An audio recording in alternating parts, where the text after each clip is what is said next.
Hello, and welcome to Japanese craft beer reviews. Not too long ago, I had a chance to travel to the town of Beppu in Kyushu Prefecture, Japan on business, and when I'm in a new town, I generally try to check out the local beer scene, and in this case, the main one I found online was Beppu Brewery, and I thought I'd check this one out. And Beppu Brewery is located right outside of Beppu Station, maybe 100 meters or so. You can get there in just a few minutes, right out the front section of the station.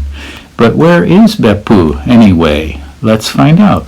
Well, Beppu is located on the island of Kyushu, which is the smallest or the farthest south of all four of the main islands in Japan, Hokkaido, Honshu, Shikoku, and Kyushu.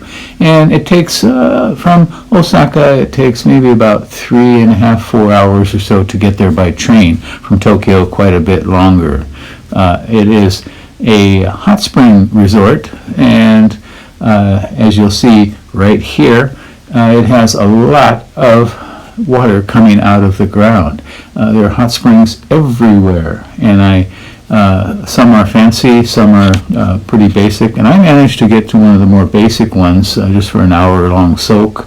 It's just basically a tub of hot water and some cold water taps coming out of the wall, and that is it. So, and you paid, 200 yen, I think, was the fee, and it actually was supposedly a shoe storage fee. That was it. So apparently Beppu has more water coming out of the ground than any place in the world except Yellowstone National Park in the United States.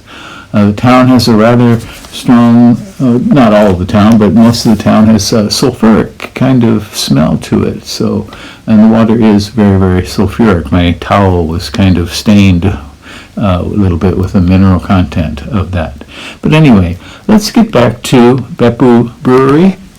Beppu Brewery was started in 2001, according to the staff there, and so they've been going about 3 years or so, and they've established themselves pretty well. They're in a very nice location, again, right outside the station, and they have, as we'll see here, this kind of small brew kit in the back of the dining area. So as you enter, you'll see a lot of kind of souvenir things, T-shirts and keychains and that sort of thing, things you may want to take away if you have been visiting there.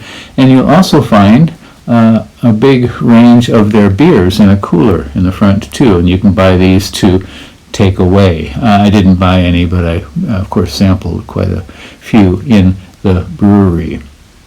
So you can see at least 7, 8, 9, 10 different ones in there. So quite a few. And the brewery is small, as you can see here.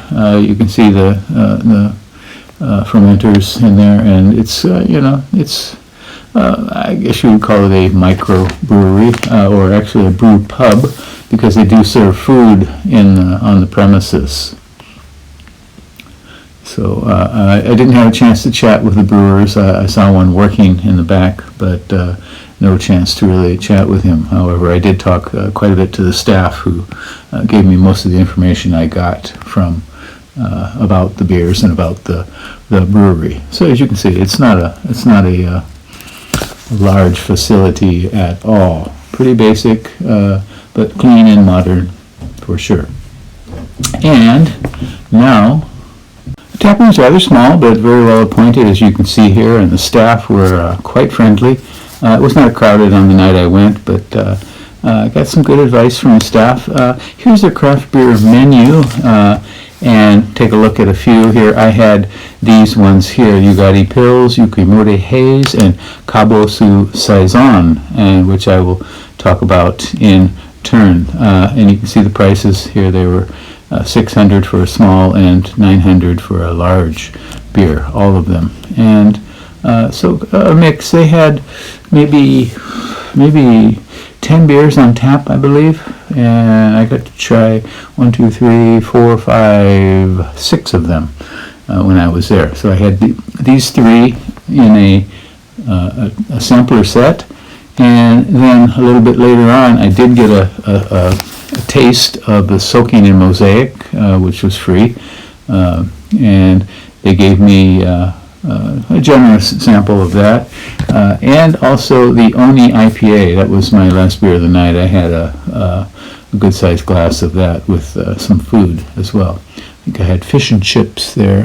They had a basic pub grub menu. In any case, let's get on to the beer. The first one I had was Uagadi Pils, and this is a 4.5% Pilsner. Light graininess in the nose, bit of grass as well, definitely some noble hops. Taste was also mild, grainy, and maybe a bit of bread. Very smooth, kind of medium body for a Pils. This won a bronze medal at the Japan Great Beer Awards in 2024. It was a well-made, very, very, very decent Pils. I would give this 3.5 out of 5 on the old rate beer scale. And the next one, Uagadi, by the way, means, I asked her what does it mean, and it means the beer you have after you get out of the bath. U is bath, or hot water. So after you get out of the bath, have this beer. And the next one I had was a called Yukemori Haze, and it was a session hazy pale ale. As you can see, it's quite hazy. And this one had light tropical fruit, some guava, maybe passion fruit as well. The flavor was also thin tropical fruit and some citrus jumps, definitely in the mid-palate. And a small kind of hazy bite. You know how hazies can kind of bite your tongue a bit with all that juiciness. And this one won a silver medal at the International Beer Cup 2023. Japan Great Beer Awards 2024, a silver as well. This was nice, light, all around sort of session, but tasty enough, definitely. And then the one on the right, I had the Kabosu Saison. Kabosu is a small citrus fruit, as you can see there. Japan has a wide range of citrus fruits. This is one thing many people don't know. You go into an average supermarket and you can see many different types of citrus fruits that you might not see elsewhere. For my mind, Decopon is probably the best. Decopon. I think it's called Sumo in America. Anyway, this was a fruited sour saison, and it had a light citrusy nose, very floral. The flavor was also tangy citrus and lightly sweet, and it had a very soft, fruity finish. Some Belgian yeast was also evident, very definitely, in the flavor. So it was thin, tangy, very gentle. And this one at the Japan Great Beer Awards 2024, it won a silver. And this won a silver at the World Beer Cup 2024. The World Beer Cup is the annual, it used to be every 2 years, and now it's annual beer competition in the United States. It is the largest competition in the world. So they won a silver for this Kabosu Saison in the fruited sour category, I believe. So this one was a very nice, good balance of Saison style and fruitiness. Saisons, really classic Belgian Saisons, tend to be quite dry.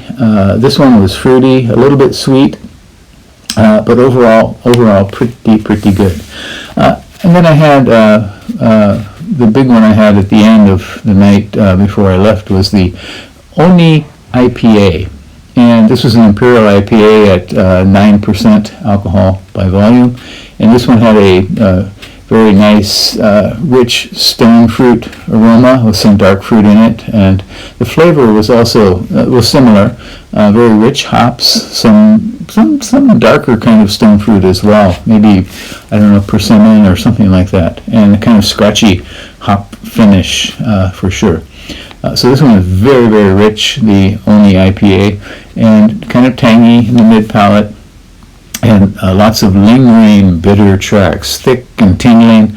I would give this one maybe a 3.8 out of 5 on the rate beer scale. I was quite impressed with this beer. It gave you a real wump on the palate with the hops, and very full and rich, nice and malty. I mentioned I got some samples. I did get a sample of the soaked in mosaic, and also the server suddenly came up and gave me one of these, Michelada. It's called Familia Michelada.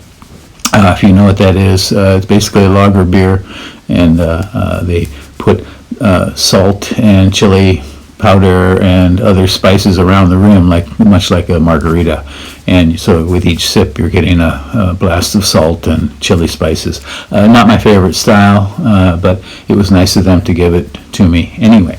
So I say if you're in Beppu, you have to stop in Beppu Brewery. If you're a beer geek, it is the location. According to the staff, it's the only craft beer brewery in the area, and as far as I know, maybe the only craft beer location in the area. So Beppu Brewery, 2021 opened and doing quite well. Go in when you're in town, have a bath, and then go to Beppu Brewery and enjoy the beer. That's it for now. Take care. Bye-bye.